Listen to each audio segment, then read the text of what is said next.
بسم اللہ الرحمن الرحیم۔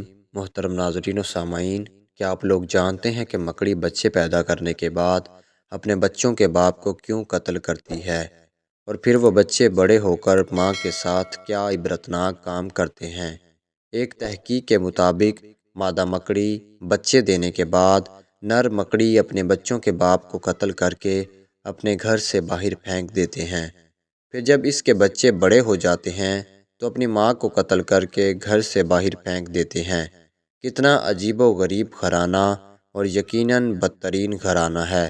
قرآن مجید کی ایک سورہ ہے جس کا نام ہے العنکبوت۔ عنکبوت عربی کا لفظ ہے جس کو اردو میں مکڑی کہا جاتا ہے۔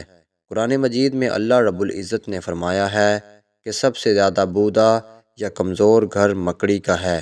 قرآن کا معجزہ دیکھیں، ایک جملے میں ہی اس گھرانے کی پوری کہانی بیان کر دی۔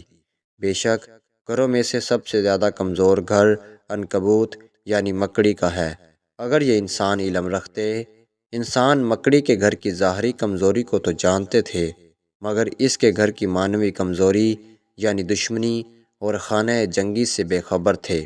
اب جدید سائنس کی وجہ سے بھی اس کمزوری سے واقف ہو گئے، اس لیے اللہ نے فرمایا کہ اگر یہ علم رکھتے، یعنی مکڑی کے گھریلو کمزوریوں اور دشمنیوں سے واقف ہوتے۔ اس سب کے باوجود اللہ تعالیٰ نے ایک پوری سورہ کا نام اس بڑی خصلت والے کیڑے کے نام پر رکھا، حالانکہ اس سورہ کے شروع سے آخر تک گفتگو فتنوں کے بارے میں ہے۔ سورہ کی ابتدا یوں ہے: کیا لوگ یہ خیال کرتے ہیں کہ وہ اس بات پر چھوٹ جائیں گے کہ انہوں نے کہا کہ ہم ایمان لائے ہیں، اور ان کو آزمایا نہیں جائے گا؟